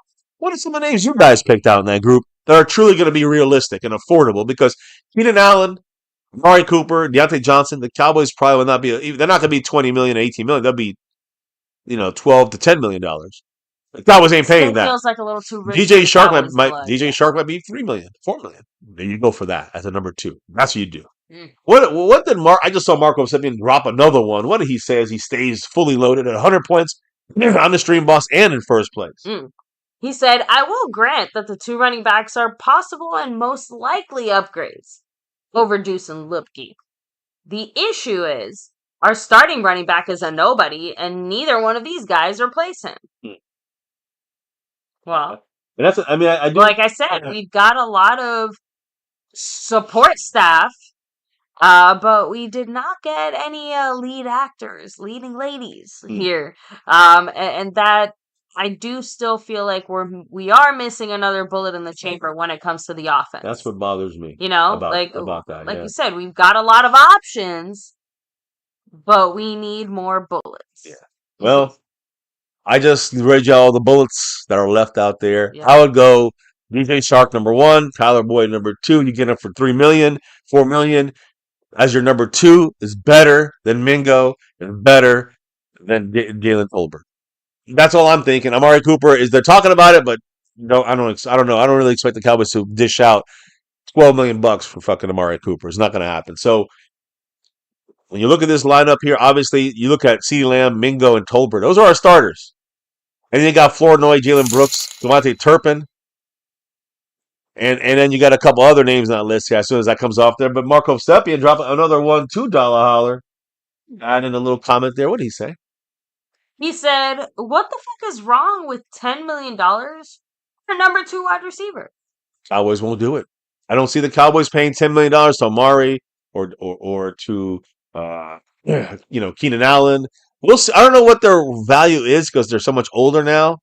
But these are the deals they were off of last year, which were off of deals that were bigger before that. That's why they got paid so much. So they might really be 10 million less than that. Maybe Keenan Allen's 10 million, Amari's 7 million, Deontay is 8 million. I don't know. I'm just saying, the Cowboys will still go with DJ Shark for 3 or 4 million as a number 2.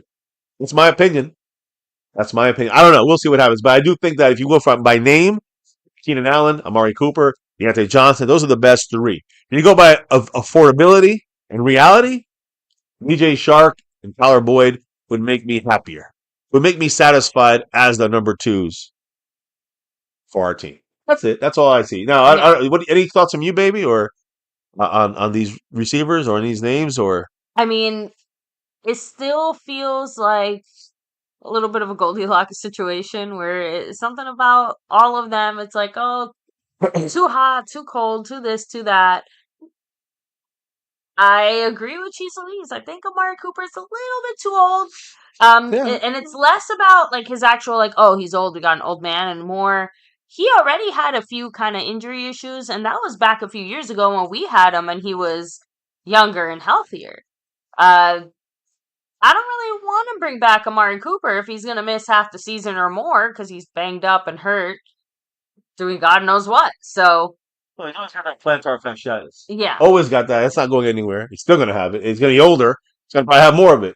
You know what I mean? Like you're going to miss half the year probably, or 2/3, a third of the year, let's say at the very least. So yeah, that's.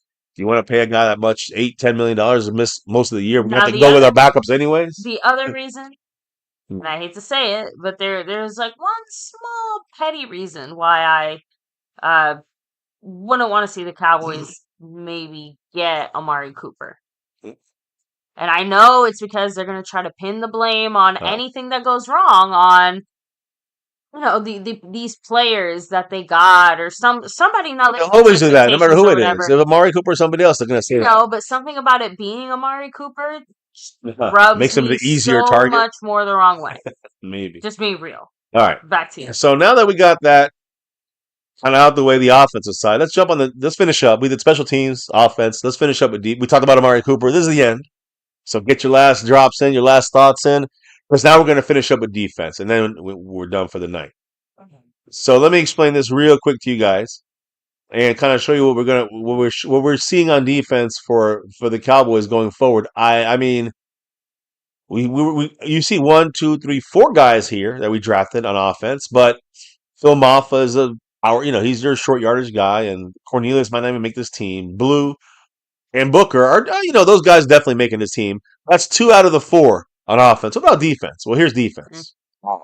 Now there we got a lot of guys. You see a lot of you can see it's more defense heavy because you got more defensive players, right? You got 1, 2, 3, 4, 5 instead of so you got 9 total guys, 4 on offense, 5 on defense.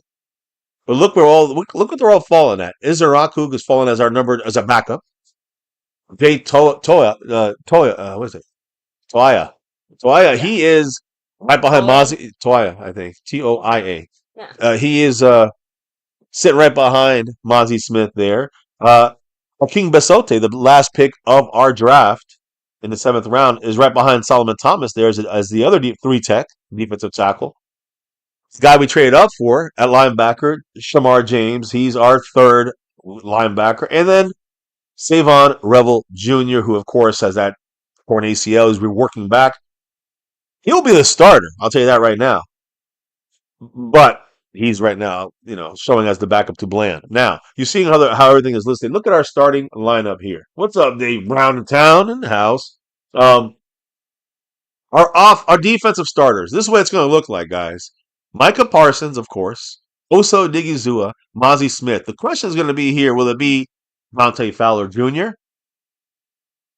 or Sam Williams coming back from injury, or will it be Marshawn Nealon, the rookie from last year in the second round, or this year's second round pick, Donovan Ezuraku? That's going to be the question. Who's going to take over that left defensive edge rushing side? Right now, I would put in there Sam Williams or Dante Fowler. But these are rotational players.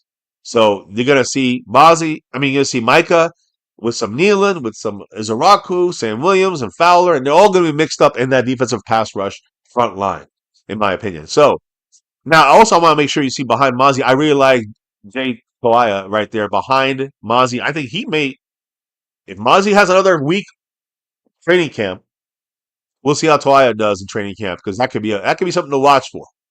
Now you look at linebackers, we work with two. But Overshown's out. We don't know. He's going to be back. I know he says he'll be back before the week one. Bullshit. He missed half of his year. So who's going to take over? It's the guy we picked up from the Chargers, or Tennessee now. I guess he was in Tennessee with a year. Kenneth Murray Jr., who's a little older. A couple years ago, I really liked him. Now he's a little too old, but he will be starting now for Overshown until he gets back. And then Maurice Leofau, a guy who I thought did fantastic at the end of last year. He's listed as the other starter. He's the other starter right now with Kenneth Murray Jr. Overshown's hurt. You got a guy we brought in there, Jack Sanborn from Chicago, who's just really a special teams fourth string linebacker. There's Shamar James. You see, Damone Clark took a big hit here. They got so many linebackers in free agency, and a drafted a linebacker, went up for an Everflus linebacker. It's Shamar James. So Damone Clark really drops. I think he can make a run at this kind of starting rotation if he can show something in training camp. That's a big if, though, at this point for Damone Clark. And the rest of the guys, yeah, Darius Harris, Buddy Johnson, Mogensen, these are guys that are practice squad guys. So you see the real crew there. It's really 5 of these linebackers out of those first 6. And Shamar James, he's the question mark to me. The other guys make it, but you got no Overshown. So there's Shamar James makes it too in this situation with 2 linebackers. You go to our safeties. Let's go to safeties. It's easy. I know you guys want to get rid of Malik Hooker. I don't even want Malik Hooker or Donovan Wilson anymore, but they're both our starters. And we're solid at backups with Marquise Bell and Wanye Thomas. So safeties were set. And in fact, if you look at our nickel cornerback, is Israel Mukwamu. He's also a safety as well. So he's our 5th safety. We got 5 safeties. We're good there. Cornerback is the big issue for me. Cornerback, we may have too many defensive edge rushers, but I don't think we have enough cornerbacks. So let's look at cornerback, because right now the starters what would be the starters? Trayvon Diggs if he was not injured, and Deron Bland. Those are our 2 corners. And the slot guy would be Bland when we bring in someone like Savon Revel Jr. would be our starter on the other side, but he's injured also, rookie. He would be our starter on the opposite side of Trayvon Diggs, and then Bland would be slot. Nickel cornerback, which to me is a powerful, if Savon Revel Jr. plays to his first round talent and is able to overcome this injury, yes, then I say it's a steal. Then we upgrade this draft, the numbers on this draft, and then we have a really good cornerback, a threesome that's really good there at cornerback to start. But let's bring it back to reality. Your starters right now are going to be Deron Bland and then question mark. Now, after Trayvon Diggs, you got Kalen Carson. You got Kaiir Elam, which we traded for from the Bills. You got Josh Butler behind Bland. Andrew Booth behind Bland. Troy Pride Jr., Kamen Hall. I mean, Israel Mukwamu as a nickel cornerback. I don't like this at all. We are broken here. So, I'm going to give you guys, I think, the starting lineup when we get to the season.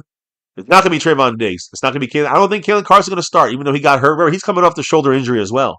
I don't know why he got him 3rd, but I think number 20, Kaiir Elam. I guess we have a $20 holler now. It's a $20 Elam. But Kaiir Elam, formerly of Buffalo, we got him in a trade. I think that was a good trade. He was a starting type guy. He will be able to give you kind of like the other side coverage. So Trayvon Diggs on one side, and it's got to be Deron Bland on the other side. The key is going to be who's the nickel cornerback. And that's like my fear there. So with Mukwamu, he can probably do that with some of the players he goes up against. But If I was gonna play around with that, I don't know if Kair Elam can play slot. If he can't, I would rather have him there. And then stick with Deron Bland and I mean again on the outside. I guess we'd have to keep him on the outside. I'm not sure how we're gonna run this. Honestly, it's really up in the air. But by all accounts, they're saying that obviously if Savon Revel Jr. is ready, he will be the starter, and Bland will move to nickel. So I would say Karen Elam would take over for Diggs. Revel, if he's healthy to go, goes in there at the nickel cornerback. I'm sorry, he goes in there at the right cornerback spot, and nickel would be Deron Bland. That should be the starting group, I think, in this group here. And if Revel can be healthy to go, the rookie, and that's a lot of ifs. If he's not ready to go, we're kind of fucked. Because Josh Butler, I don't feel comfortable. Forget Booth, forget Pride and Keeman Hall. He's good, but he's a backup. Mukwamba is good, but he's not even a starter for the nickel. He's a temporary kind of guy. Can play a little, a little spot play there, but he's not your full time nickel. So, oh, very frustrating at cornerback for me because of injuries mainly. And of course, the guy we pick who has that starting ability at corner might not be able to really be into starting fully till the middle of the year or even till next year. Let's not over jump shit. So, just want to say on this list here, again, the big loser is Damone Clark. Cowboys overhauled their entire linebacking room prior to the draft. Remember, you see there Kenneth Murray, Jack Sandberg. Both these guys basically pushed Damone Clark to the back. So again, he was very limited in Mike Zimmer's defense.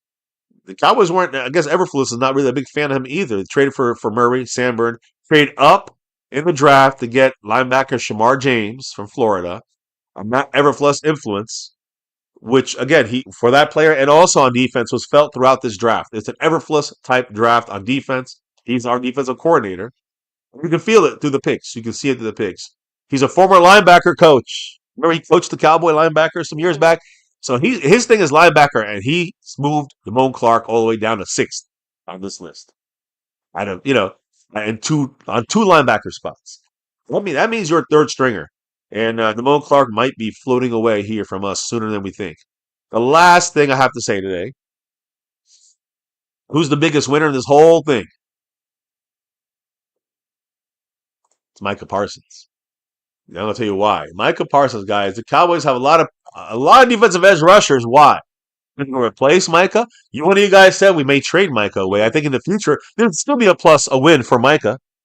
Because he'll go somewhere and he'll get paid his money, right? Yeah, and of course, less reps means longevity. Right, too. right. But let's say we get rid of Micah Uh-huh. and trade him.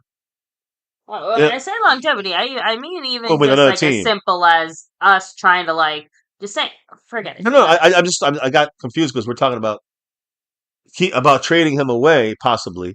Some people had said that earlier. Yeah, when he runs out of juice. Yeah. The whole point is that bringing in some extra help means maybe an extra year or two of gas left in his tank. Right, but that also means we're going to be paying for a guy who's going to have another extra half a year, and we're going to overpay for him. That's why I see it. I see it more as a benefit to Micah, not for his contract, and not even for his tiredness on the field.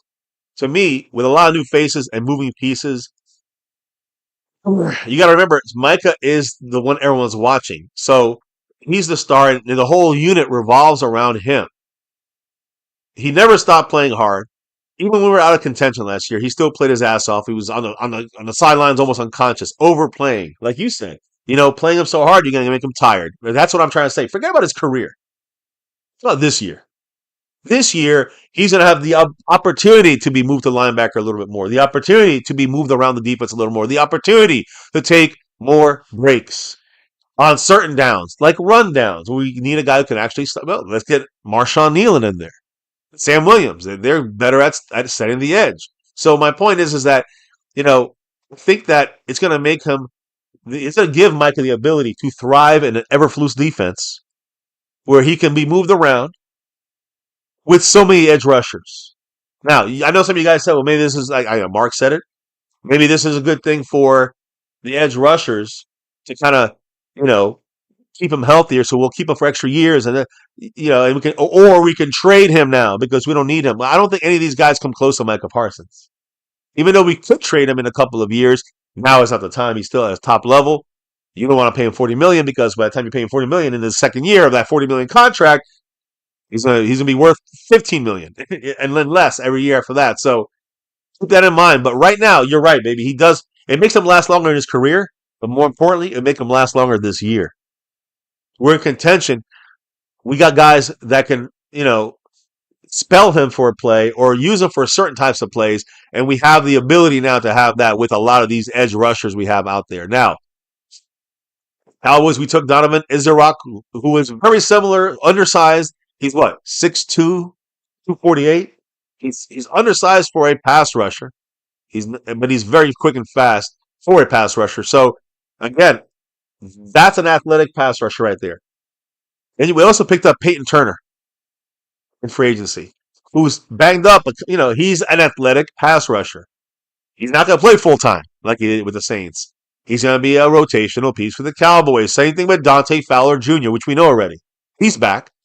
But he also is going to be, maybe giving some starting snaps for him. Since he had a shitload of sacks with Quinn last year with the Commanders, and he had a shitload of sacks with us as a rotational piece. So these guys will help, be athletic. No run stoppers, but athletic pass rushers that we can kind of move Micah around and maybe rest him a little bit more. Same thing with Sam Williams. He's returning after missing the entire fucking year, tearing his ACL and MCL in the second day of training camp.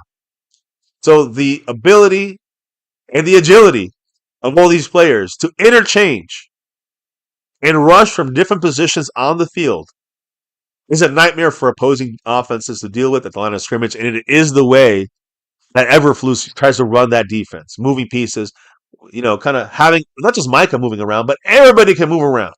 So who wins here? I mean, the defense, and we all win. Eberflus wins, but the big winner individually for player is Micah Parsons. He's going to have more juice in his tank every game this year.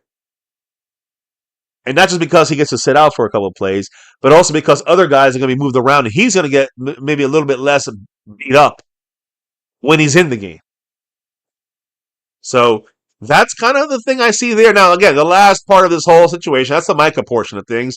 He's the big winner. The last thing is, and we talked about it already, was cornerbacks. Okay? The cornerbacks we discussed already.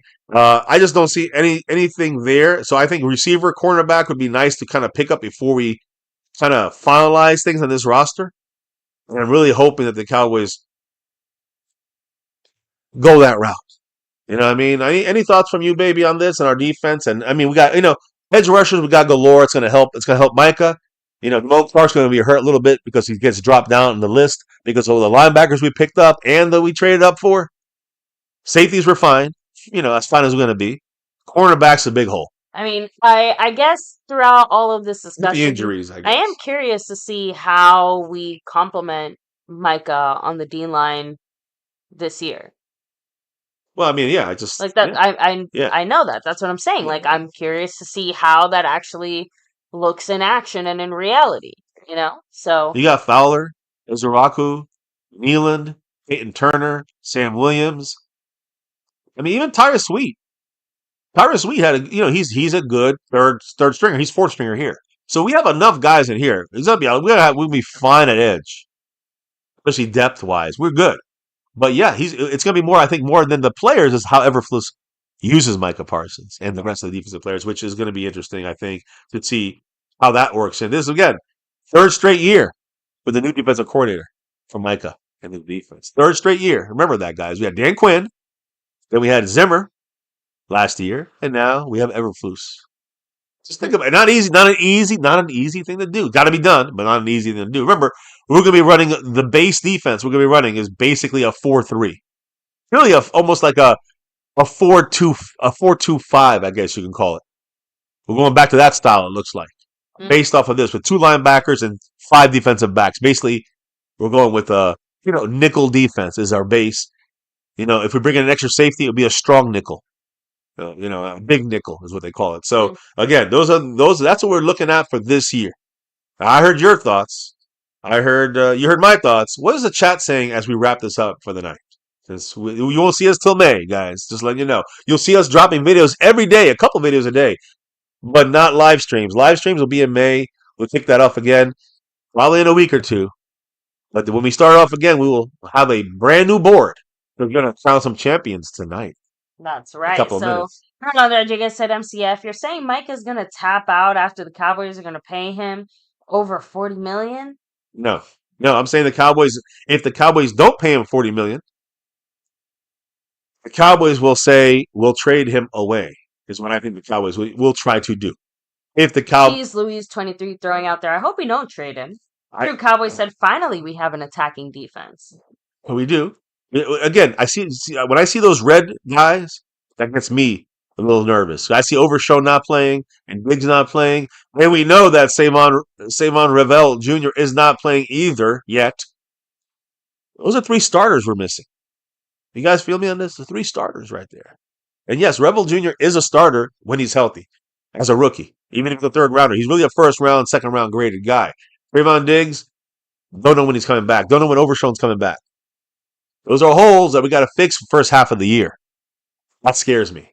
And at cornerback, even after him, even if we get him back, what happens if somebody else gets hurt? I mean, we got Bland, we got banged up Trayvon Diggs coming back, banged up Savon Rebel Jr. banged up. I'm just saying we got 2 out of 3 guys are hurt guys in the cornerback spot when they are starters. Yeah. So who's our 4th guy? No one. Who's our 5th guy? No one. Meatball Ron said crippled ass roster. And that's the part that bothers me. The red. Look, I do like Kalen Carson. He would be our 5th guy, in this whole thing, or our 4th guy, I guess. He'll be our 4th guy in this mix. But I guess you can go with Kalen Carson. Look, Kair Elam, I can't forget about him either. He's a good, solid cornerback.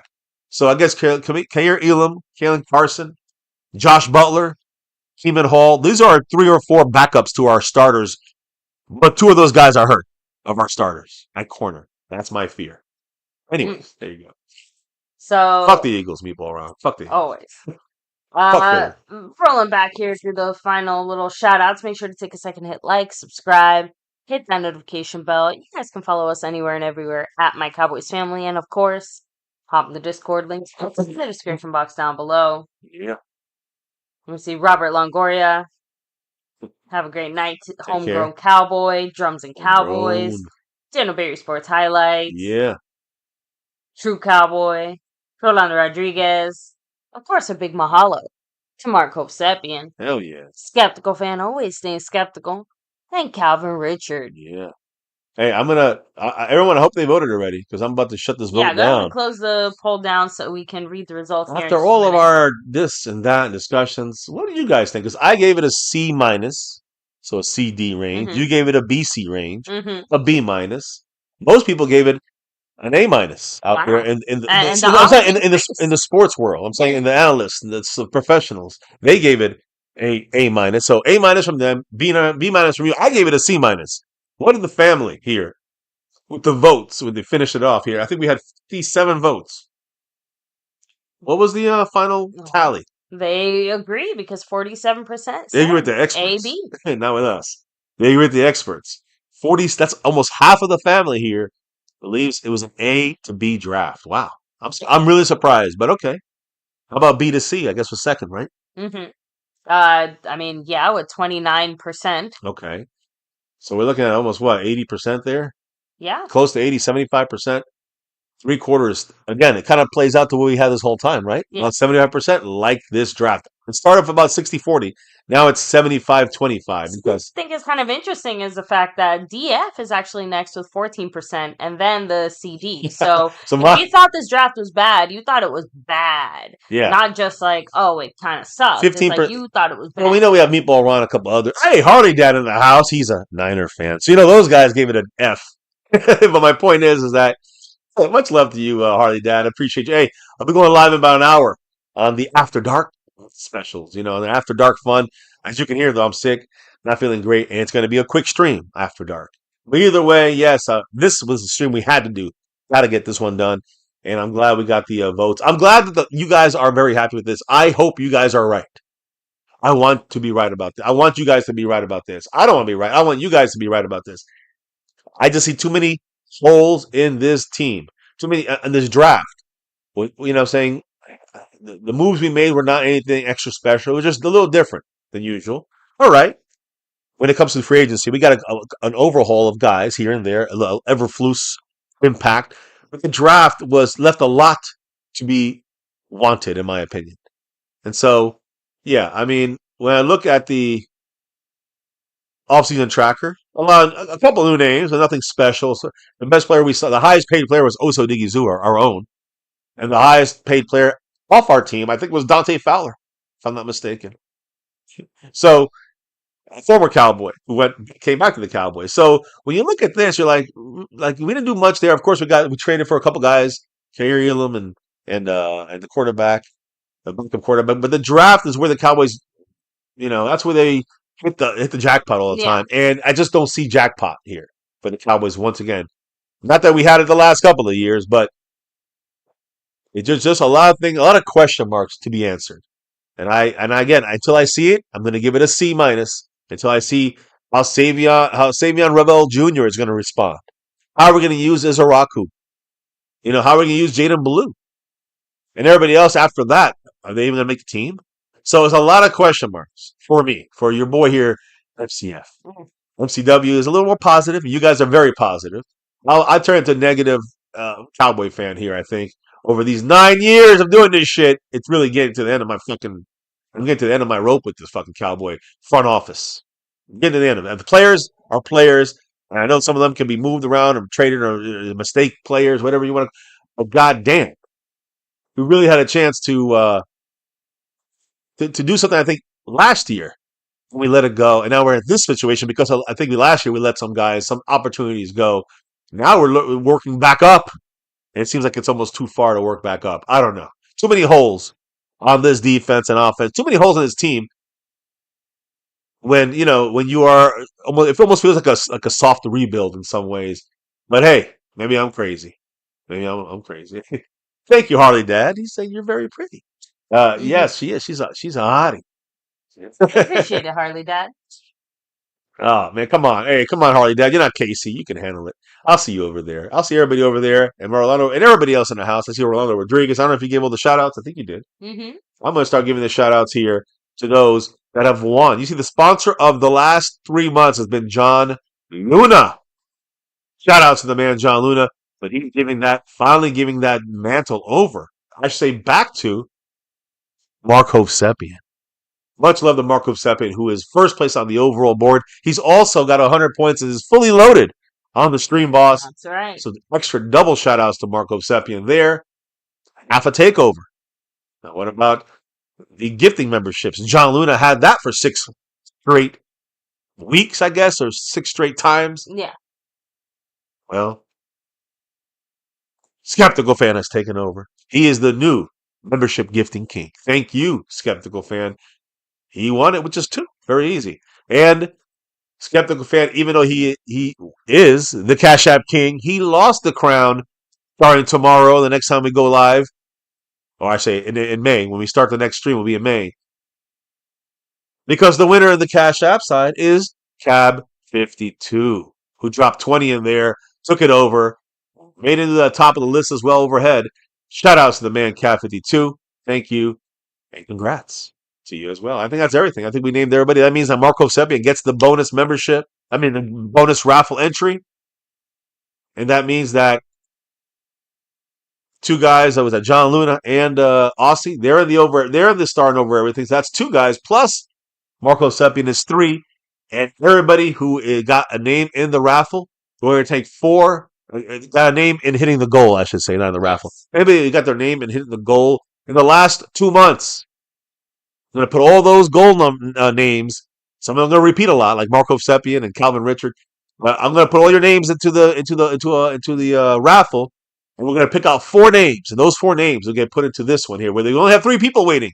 So it's going to be basically a 7-person raffle coming up here in the beginning of May for one of these Son and Stitch jerseys. The man Harley Dad won one of them. Unfortunately, it was Brock Purdy, but still, great stuff, great quality. We always rep them, these jerseys. You'll see me wearing one. I'm wearing one right now. You'll see me wearing it tonight after dark. Because monthly jersey raffle, it's quarterly right now.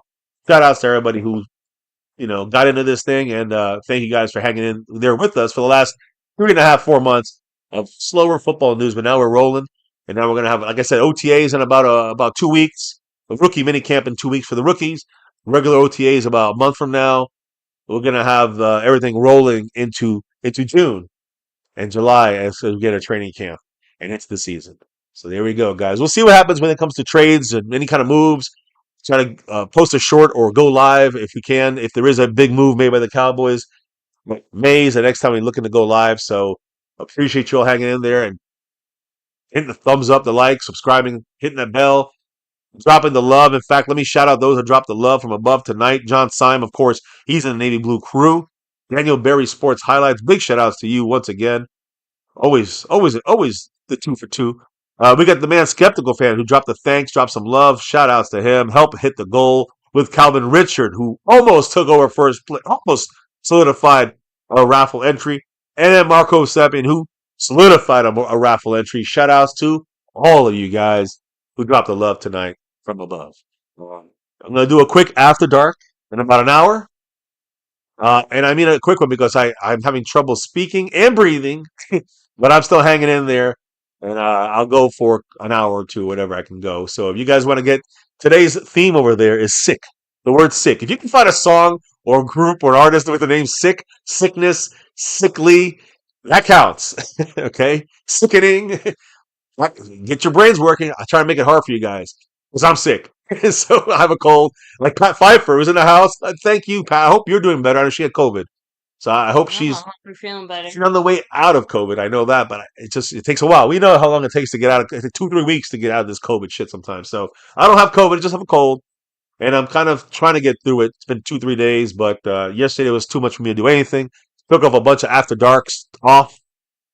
Then I'll be rocking it back, trying to get myself back into the after dark side of things. Since we got the whole draft here done and really put our full focus into this for our Cowboys and this channel, which of course, as long as I'm alive, it's never gonna stop. We're always somewhere, somehow gonna talk Cowboys. You know this. So on that note, yes, thank you, Pat. I should be again. I'm taking a lot of medicine, so I should be okay and well sooner than later is the hope here. But I'm also planning it right, so I'm not interacting alcohol with medicine. Since I should be taking, I should have taken I should be taking my next dose during probably a shot. So I'm not going to be taking any doses till after the stream is over, and I've cleared the alcohol limit. I guess just go to bed. I don't know. Either way, guys, thank you. Dallas Cowboys for life. That's right, Pat. Appreciate everybody in the house with us, baby. We bust our ass on here. Mm-hmm. I was really glad. I'm really happy we were able to get this stream done tonight. I wanted to get the grades. I wanted to get your guys' thoughts on the whole draft and going forward. We kind of have an idea. We're going to be picking up a receiver. After that, we'll see what happens. Guys, thank you for rocking with us, repping that star. Baby, tell them why we do this each and every night here on My Cowboys Family for almost 9 years. Why do we do this? It's that navy blue, that silver too, and that star over everything. Win, lose, or draw, good, bad, or ugly. We're repping that star over everything. And here in My Cowboys Family for almost 9 years on YouTube, we're always, remember this, guys, no matter what, as always, never, ever forget, go Cowboys. Damn right. Hopefully one of these days we'll get that 6 and beyond. Thank you all for dropping your knowledge in the chat. Can't do this without you guys. I see you, Texas Twister, True Cowboy Pat, Meatball Rana, Harley Dad, Niner fan and Eagle fans. Not fun. Rolando Rodriguez, Cheese Louis. Thank you all. Thank you guys for dropping the love, hitting the goal tonight, and ending the month right, and with a lot of big winners here as we end this thing. So thank you guys again. You can be anywhere. You're here chilling with us. And there's only one thing left to do, guys. You guys drop the knowledge in the chat. You guys drop the love from above. Before we can drop out and clock out for the night, we got to relock and reload for the month of May and beyond in a new quarter. Only one other thing we got to Only drop. one thing, baby. What is it that we have to drop before we drop out of here for the night? We got to drop the beat. The beat's been dropped, and it's a wrap. That's right, guys. And thank you once again for joining us here. You can be anywhere you're listening to Cowboy info and updates right here with us at 2 in the morning Eastern time. Oh, man. You heard that coming up. Guys, thank you once again. We're rocking out of here. Did the draft class in full full recap, undrafted and drafted, along with grades, needs, roster that we have now, and the future. What's going down? We talk about it all and more right here at MCF, where it's always about that navy blue, that silver too, that star over everything. Never forget the number one thing right here in my Cowboys family.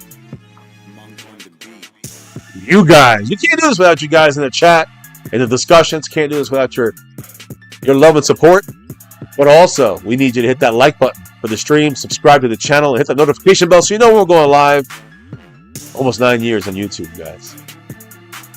Take care. Leave your comments down below. Follow us on Twitter and X. Follow us in Discord. Jump into Discord. All the information in there. Leave your comments down below. Stay safe. We'll see you back here very soon, guys, in May. Cheers. Congrats to Marco Seppian and all the winners. And as always, never, ever forget, Go Cowboys!